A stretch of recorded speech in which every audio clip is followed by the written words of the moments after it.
Hey guys, so today I want to talk a little bit about a movie that came out this year, just before COVID 19 hit, and was actually hit with not very good reviews. Kind of, you know, I don't know, sort of mixed, I guess. I want to say mixed, but it does have like a 48% on Rotten Tomatoes, which usually doesn't indicate um, that it's mixed. It kind of indicates more that it's losing, that it has negative reviews. But it's sort of mixed because it's right there near the middle. Um, what attracted me to this film was when I had heard it was a Lovecraftian movie, and that I had heard that it was like sort of the latest adaptation of Lovecraft, um, of Lovecraft stories or Lovecraft films. I was moving my mic a little there, so if there's sound, sorry about that. Um, and the film I'm talking about is called Underwater. Yeah, very lackadaisical title, very lacking there. But it came out in I think it was January 10th.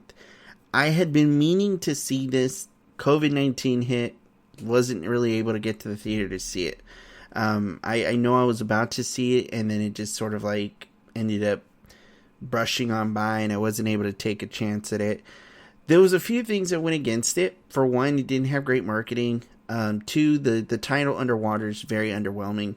And three, Kristen Stewart stars in it.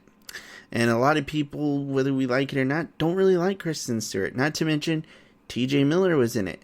And T.J. Miller has just gone through this big scandal, sort of the whole Me Too movement. But he's someone that didn't really seem to recover or come out of it. So I think part of it was like they didn't want to market it too much because they didn't want to show him.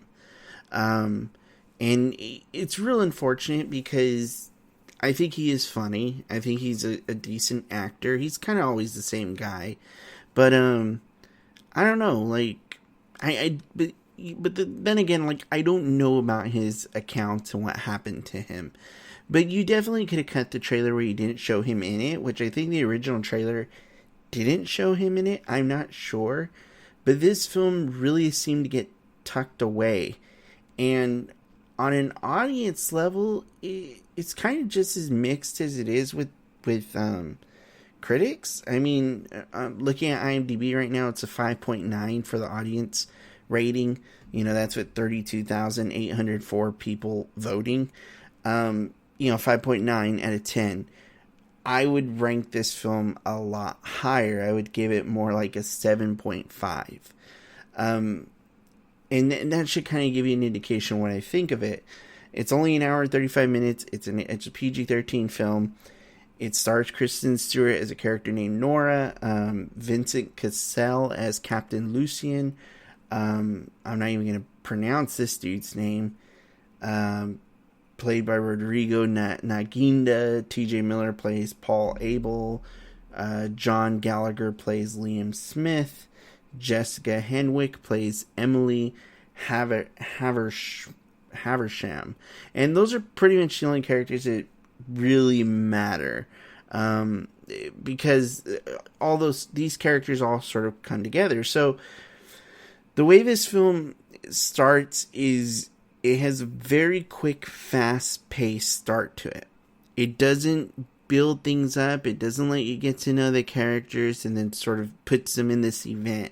You basically start off with Kristen Stewart's character, Nora, brushing her teeth, seemingly reminiscent about something. She walks out of the bathroom.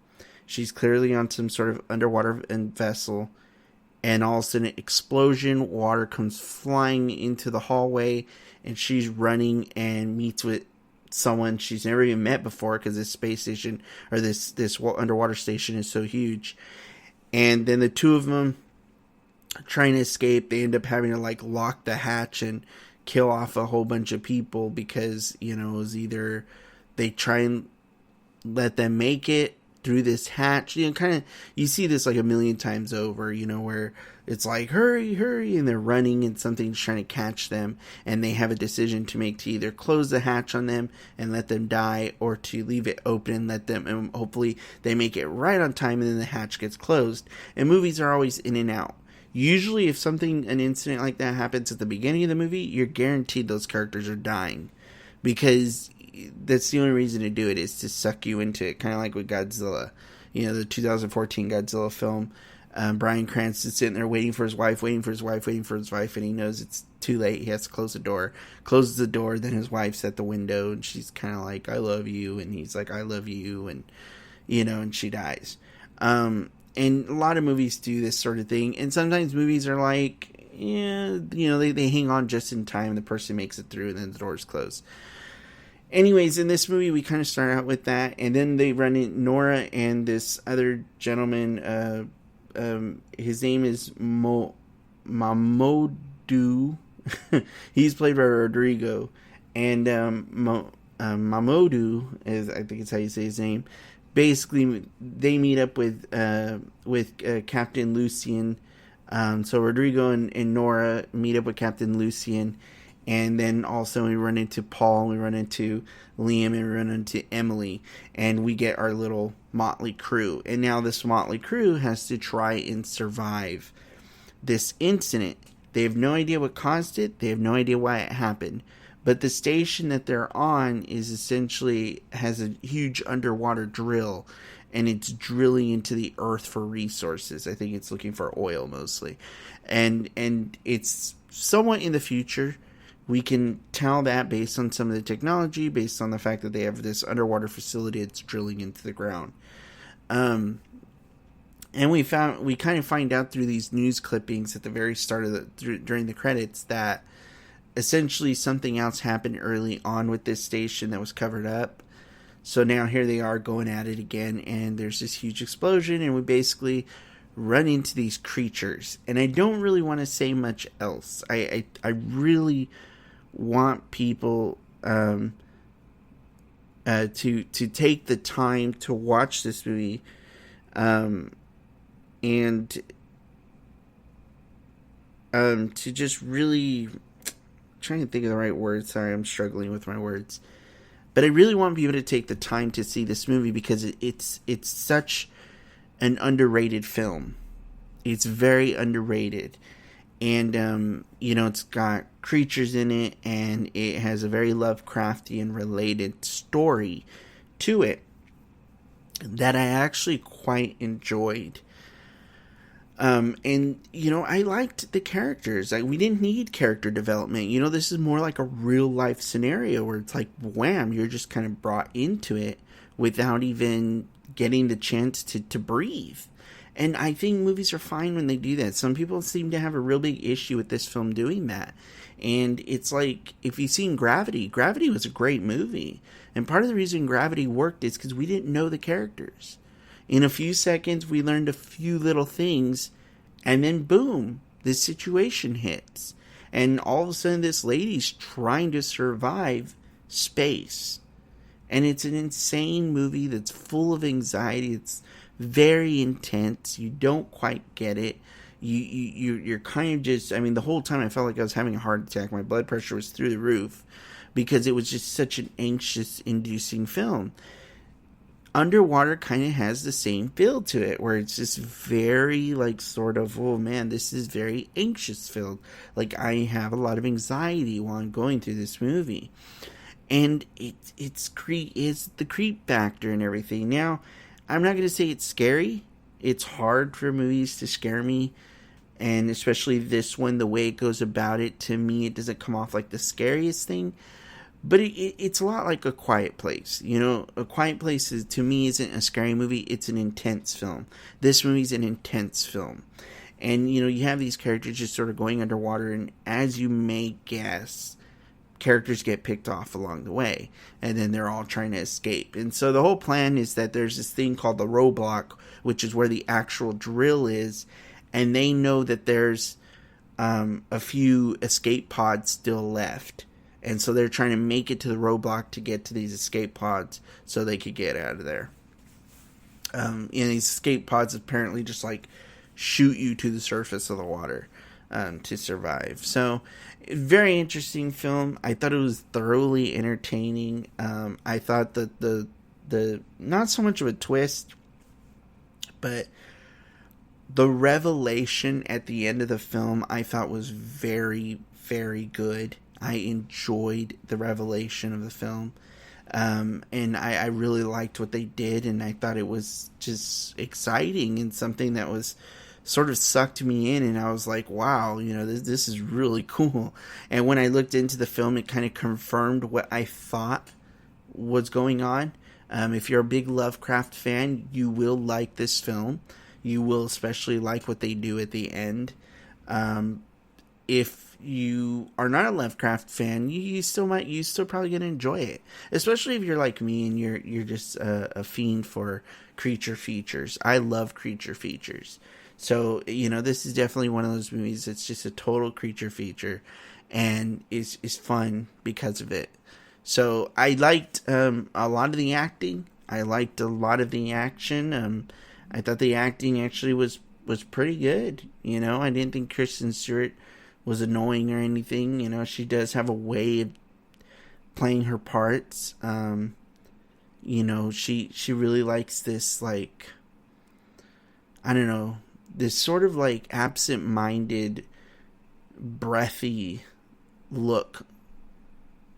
It sounds so funny to explain it that way, but it's so true. Like, she has this very absent-minded look on her face when she doesn't understand the situation, and that's what she acts. That's what her acting brings, and it's really not that good. And you kind of wish somebody would correct her on it, but it is what it is. But all around, I still enjoyed this film. I enjoyed her.